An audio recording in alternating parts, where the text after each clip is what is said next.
I didn't know my sister got a policy. Was just living on her Social Security. That's what she was living on. And so this money is very important to her. We never gave it a thought that we had a policy floating out there somewhere. I'm grateful for the state for initiating this. But it was still absolutely fabulous to see your bank statement go like that. They shared memories of David Corrin's mother, who purchased her policy last century. It never had any indication that there was a policy out there, so I was totally taken by surprise. The Corrins paid off part of the student loans their daughter needed for college. There was a wonderful tie between my mother-in-law and Megan, our daughter, and I think that this is a good time for that money to have happened. It's mainly being used for Megan, and my mother-in-law would have been thrilled with that. The Corrins' unclaimed property payment was close to $7,000, which might not be a life-changing amount for every family, but it sure mattered to them. I know that my grandmother loved me very much. I was her only grandchild, and she'd be very happy to know that it's helped paying for my student loans, because she would have wanted me to go to college. Getting the money made the Corrins feel closer to Mamie Lee Corrin, who led a full, rich life and died in 2005 at age 91. I knew my mother loved me greatly and loved our daughter and my wife, so it does not surprise me that much. What surprises me is that I didn't know about it. That's why I'm actually, talking to you today, is because I'd like to, share my story and kind of get the word out about this. Heather's dad was certainly bright, but hardly organized with his finances. This by Heather's own admission. I was surprised that, from a fiduciary standpoint, that there was, that kind of thoughtfulness to have life insurance. Heather received thousands from her dad's policy and quickly knew how she and husband Mark would use much of it. So it's going to be great. It's going to go straight to his college fund, and it's going to do some real good. There was an insurance guy hit everybody's house on the block. He collected on a monthly basis. It was that net to keep people from at least having something.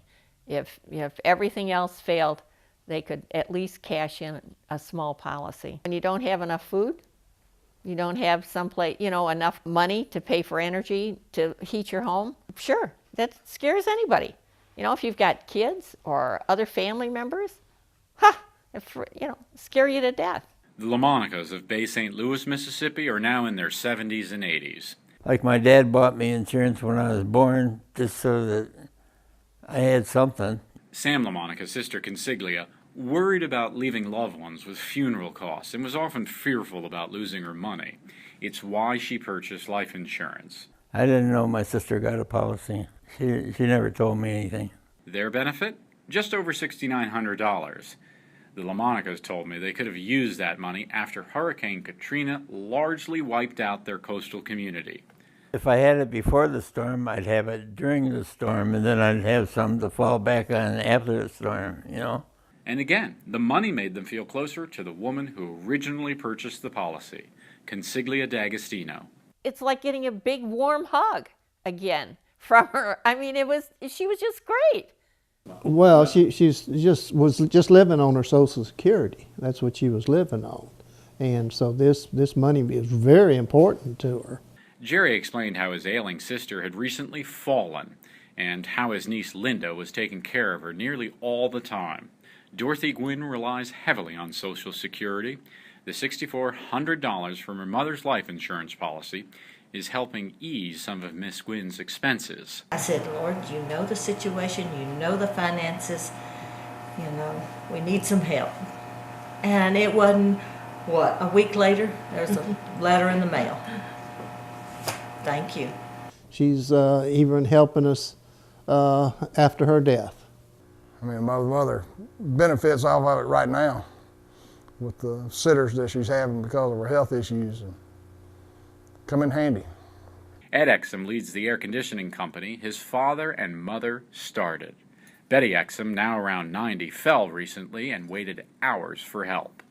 Ed's using the nearly $20,000 Miss Exum received from her husband's policy to help pay the nurses who, because of the money, can now spend the night. It just nice to know she's got somebody there all the time.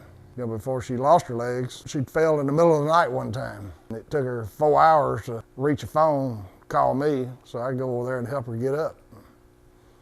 But having sitters there now, you know, that's not going to happen, so. Betty Exum herself, surprised at the amount. I sent it back in that I wanted it, and I thought maybe it was $18, $19, but when it came in 18,000, almost 19,000, I was very surprised. Just how grateful are the folks I met in Mississippi to their dynamic state treasurer, Lynn Fitch, for helping to get their money back? Watch. This is special for me, and I'm so glad it made a difference for you. Thank you. It's really nice. It truly is. Nancy LaMonica traveled roughly 400 miles round trip from Bay St. Louis to the Capitol to thank Treasurer Fitch personally for helping get her money back. Anytime that you can make a company that can just sit and not do anything, that they have to really step up to the plate and deliver, it's great. I think that's the best thing in the world.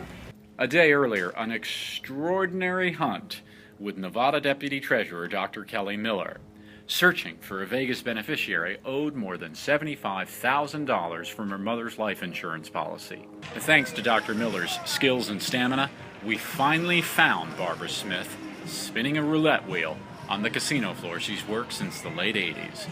Dr. Miller telling Smith her mother left behind a jackpot. Smith says she'll continue working at the casino, but was so grateful to Treasurer Kate Marshall for helping get the money her mother wanted her to have. It's really nice that somebody cares about the little person and is trying to do something.